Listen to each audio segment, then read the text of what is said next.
Är Sverige statt i förfall? Eller är detta en illusion frammanad av ledarskribenter och konservativa opinionsbildare? Åsikterna går isär, som tilliten till den svenska modellen. Jag heter Henrik Jönsson och jag är en oberoende libertariansk entreprenör och samhällsdebattör. Statsminister Stefan Löfvens inkluderande sommartal häromveckan sammanföll med en serie allt brutalare våldsbrott. Hur blev det så här? Vad kan man göra för att vända situationen? Och vad blir egentligen konsekvenserna för samhället när tilliten faller? Dessa frågor tar jag upp i veckans video. Uppskattar du mina filmer och vill att jag ska fortsätta göra dem? Stötta mig i så fall gärna via något av betalningsalternativen här ute till vänster. Denna oberoende, frihetliga kanal vore inte möjlig utan ert fortsatt generösa stöd, så ett stort tack till de av er som bidrar. Är du ny här på kanalen så kan du med fördel prenumerera här nedanför, se till att klicka i den där förbenade klockikonen samt prenumerera på mitt veckobrev, så missar du inte när jag släpper nya filmer, vilket jag gör med skoningslös precision varenda lördagsmorgon klockan 08:00 svensk tid. Idag pratar jag om kollaps, kommunikation och kriminalitet. Häng med!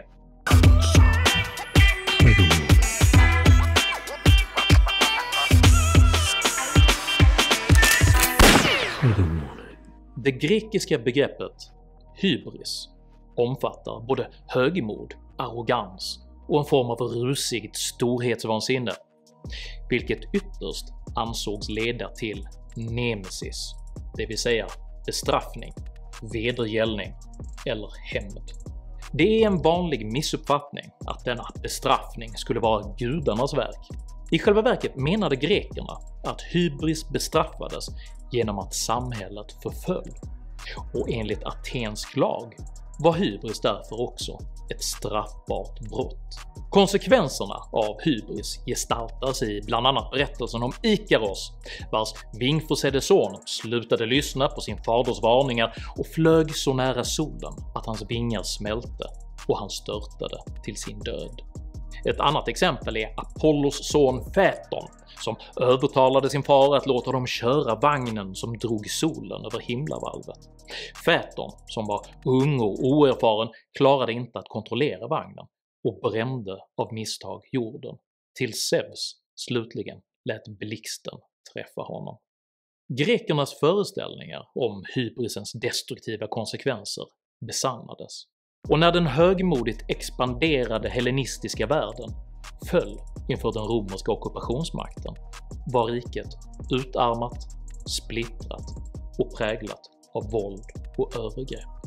Det svenska samhället präglas i många avseenden just nu av en tilltagande nemesis, som ett resultat av en långvarig och i flera avseenden ännu pågående hybris.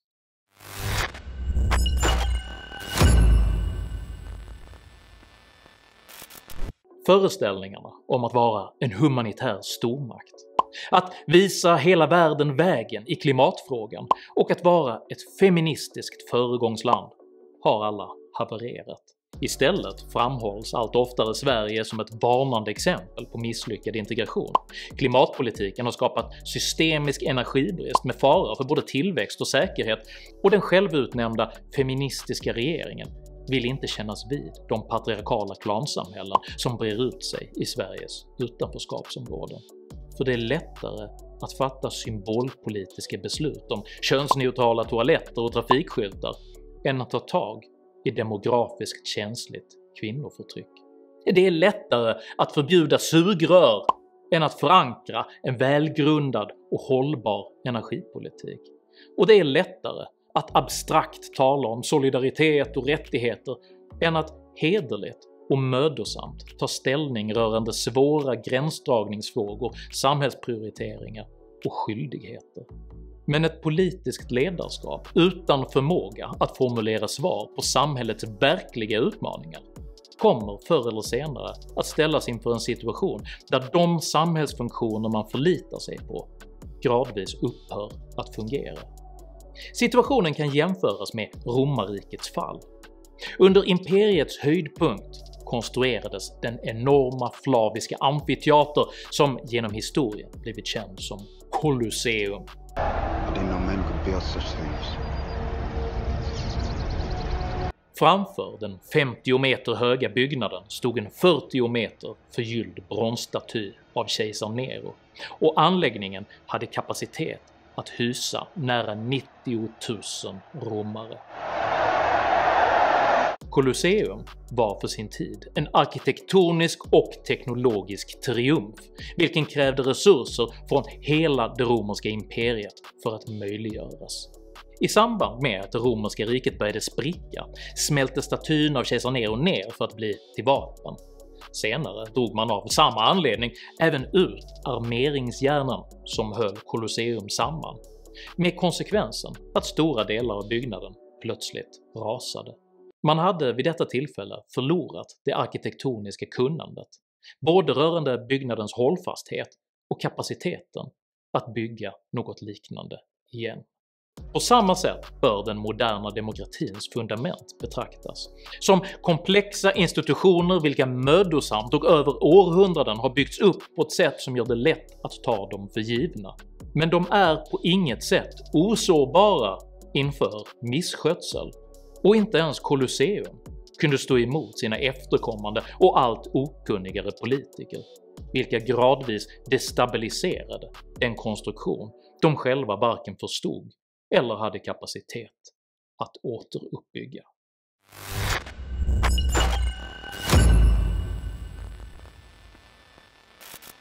Under veckan rapporterades att 2 pojkar hade kidnappats, torterats och våldtagits på en kyrkogård i Solna under 10 timmars tid.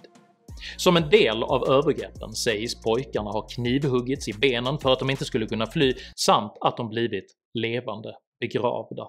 En av förövarna var nyligen dömd till 1,5 års fängelse för mordbrand, men var ändå på fri fot. Under tisdags eftermiddagen kidnappades även en skolanställd tjänsteman efter att han larmat polisen om att en beväpnad man sett röra sig i skolans närhet. Strax efter rapporterades att kriminella gäng etablerat egna vägspärrar i Göteborg, sannolikt i samband med ett kriminellt toppmöte mellan 2 rivaliserande klaner som några timmar senare utspelade sig på Hotel Clarion Post mitt i centrala Göteborg. Dessa händelser är av helt olika karaktär, men de förmedlar samma tydliga bild av en stat som inte längre är kapabel att upprätthålla sin grundfunktion, att hålla medborgarna säkra och att upprätthålla rättsstaten. För den eskalerande brutaliseringen av det svenska samhället med tortyr, kidnappningar och beväpnade klanstrider kan inte längre uppfattas som isolerade incidenter, utan måste ses som sammanbrott på såväl mikro- som på makroplanet, där individ såväl som rättsstat är under attack. Om denna utveckling inte omgående vänds kommer centrala delar av den svenska sammanhållningen helt att bryta samman och ersättas med gated communities, privata vaktbolag och självvald segregering.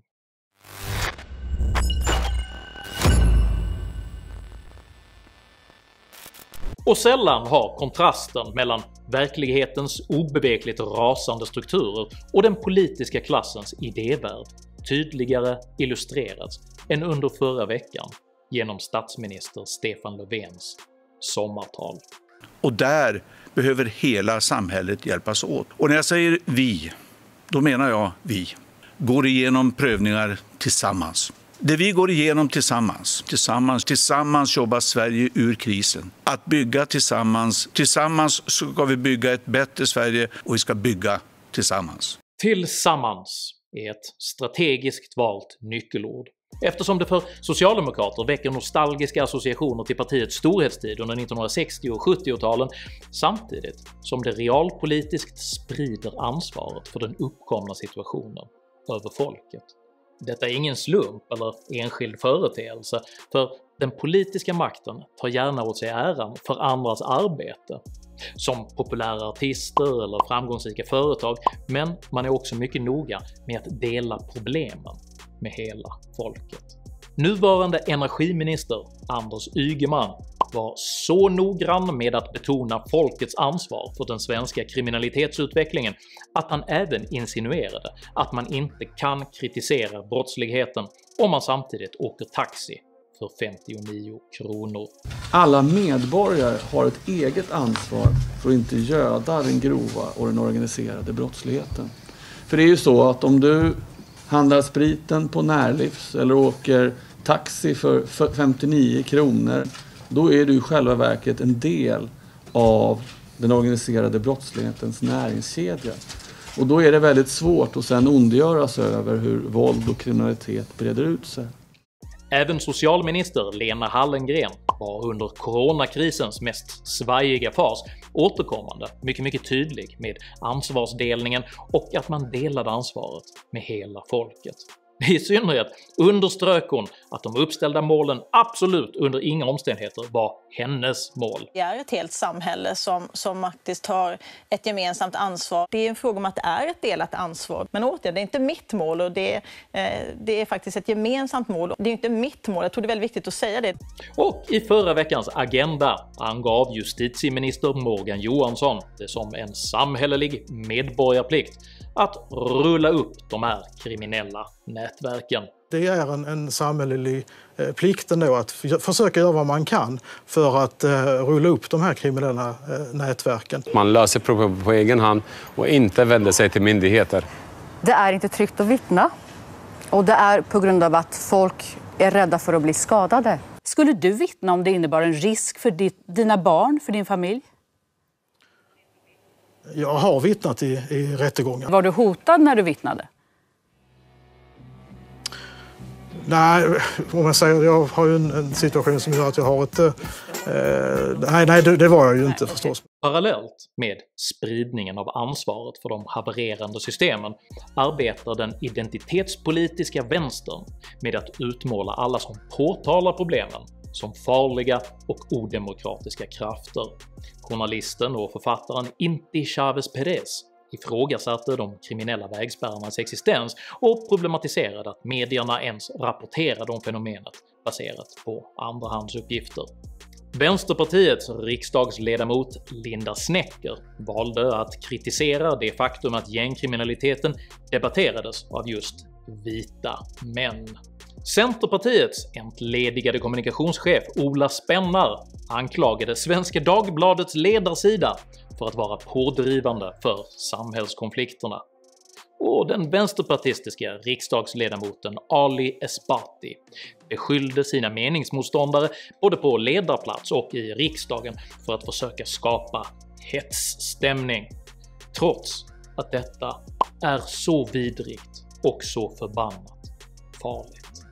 Vad som är vidrigt och förbannat farligt är oviljan att erkänna hur problemen i Sverige faktiskt ser ut.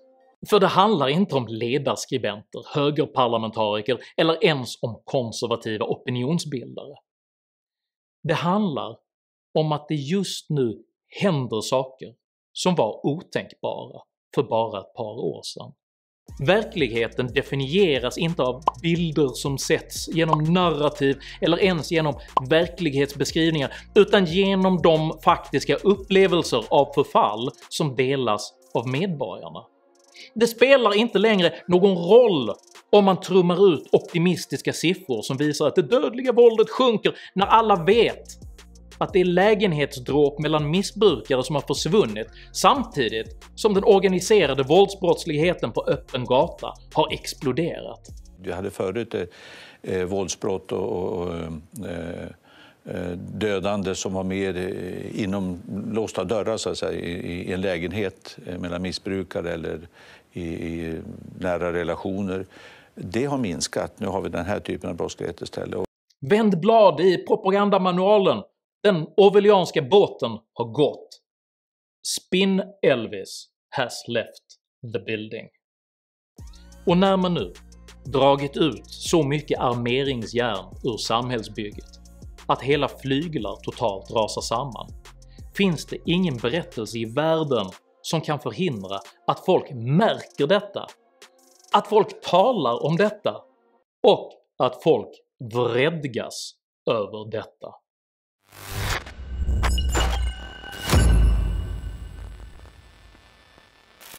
Det finns inte heller någon legitimitet i att försöka sprida ansvaret för den uppkomna situationen över medborgarna, eftersom samhällskontraktets själva kärna är att hålla rikets medborgare säkra och att upprätthålla en fungerande rättsstat.